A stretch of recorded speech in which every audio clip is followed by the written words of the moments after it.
I'm gonna be honest, guys. To me, that Raw did not feel like a go-home show for WrestleMania. I'm Ben Allison, you're watching Allison Analysis, and here are my 5 key findings from last night's episode of Monday Night Raw. In at number 5, Karrion Kross deserves, has earned a push after WrestleMania. The attention this man has to detail is absolutely insane. We know for the past few months he's been copying his opponent, his rival's hair in backstage segments. When he's talking to people, he mirrors their hairstyle. But in his match against AJ Styles, he copied his gear as well. Our head of reviewing, Kobe Galanzowski, has been saying for weeks that Karrion Kross is doing a better job of building AJ Styles versus Logan Paul than AJ Styles or Logan Paul have been doing, and truthfully, I can't really disagree. We talk a lot in the sport of professional wrestling about doing a lot with a little, and Karrion Kross has done exactly that. He's only been given backstage segments. He's only been given short promos in front of crowds, usually during commercial breaks. But even with those very limited opportunities, he has done a fantastic job, and he's more over than he has ever been before. So he has been doing such a great job lately that I don't just think he deserves, but I do think he has earned an opportunity to get a push after WrestleMania.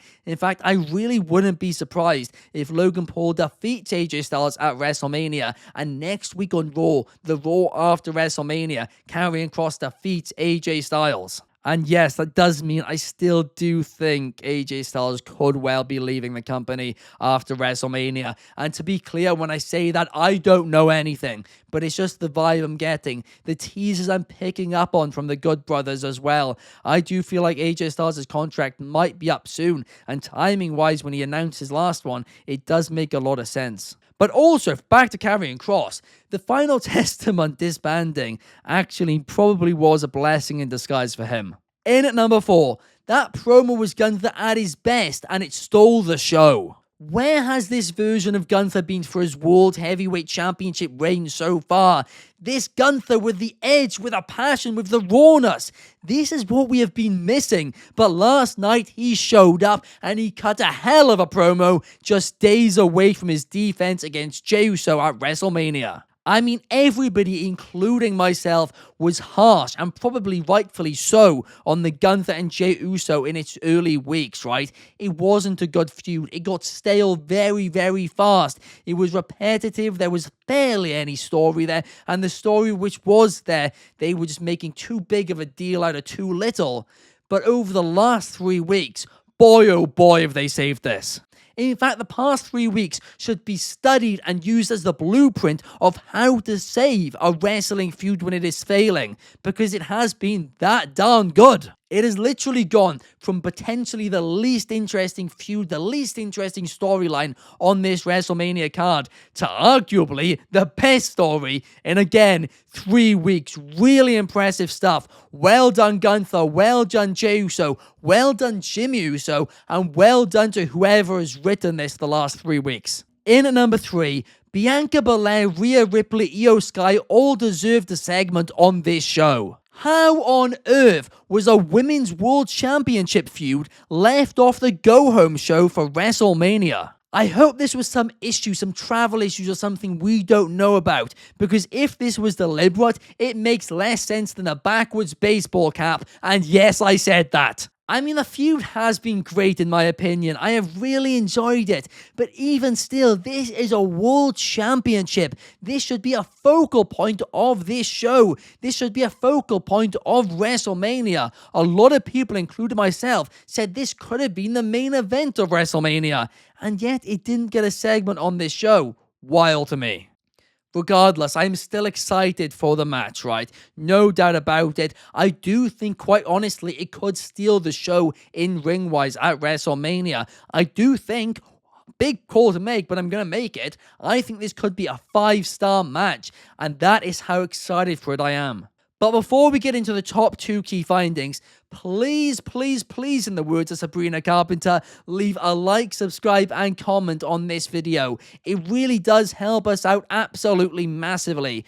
Here at Wrestling Republic, we do daily videos. We have so much WrestleMania week content coming out in the next 7 days. And in addition to that, we do a live daily stream every single day, 7 days a week at 8 p.m. UK, 3 p.m. Eastern, and 12 p.m. Pacific. I hope to see you guys there. In at number 2, Julius Creed has bucket loads of potential as a single star. Once again last night during his match against Rey Mysterio, he showed that if WWE ever do want to use him in a singles capacity, he is more than ready, he is more than willing, and he did a fantastic job last night. The other day, I actually found myself watching a Julius Creed compilation on YouTube. Yes, that was how I was spending my spare time, but I was just looking at his moveset, and it really is so impressive. And the way he does stuff too, it is great. This guy is the definition of underrated, right? And I do think they need to have big plans for the Creed brothers after WrestleMania, because unless the plan is for them to be a major player in this tag team division, honestly, I'd maybe consider splitting them up. My preference would be to keep them together and really build them up to be a major threat, but they're bucking the past 12 months.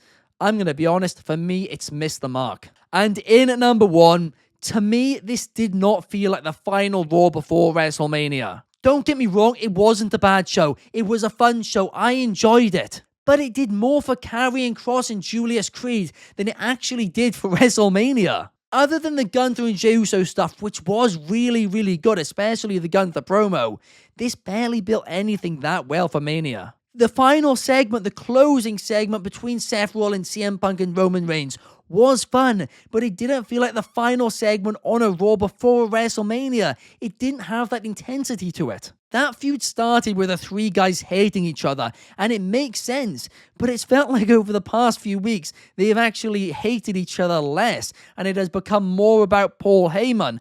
And I do like the story they are telling, but it's kind of felt like they've done it a little bit in the wrong order. Like the Paul Heyman stuff should have been a little bit earlier, and then we could have had a couple of weeks of a real intensity between the few guys. Regardless, as a wrestling fan, I am so excited for WrestleMania. Like I said last week, I don't agree with the fans who are saying the card is bad. I am really looking forward to it. But as a go-home show, I don't think this Raw hit the mark. But for that reason, it is a really difficult episode of Raw to actually give a rating to, because like I said, it was fun. I enjoyed it. It flew by.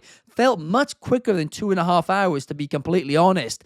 But at the same time, a big purpose of a go-home show, especially a WrestleMania go-home show, is to sell the pay-per-view or sell Netflix subscriptions or Peacock subscriptions, wherever you're watching it. And I'm not exactly sure this Raw did that. I'm going to say it was a decent episode. That's the rating I'm going to settle with. It was decent. It was fine. But what did you guys think of the show? Let me know in the comments down below.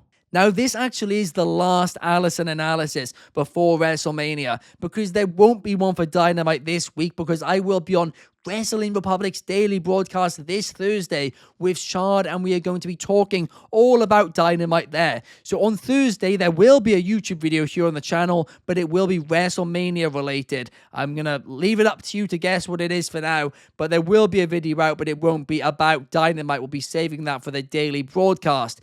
Then there won't be a SmackDown review on Saturday, because let's face it, everybody's going to be way too invested in WrestleMania for that anyway. And I will be traveling to Chaos's, because we're going to be doing a live watch-along for night 1 of the show. That's going to be bucket loads of fun. I am so excited. But again, thank you guys so much for watching. I really do appreciate it. And I will see you guys in the next video.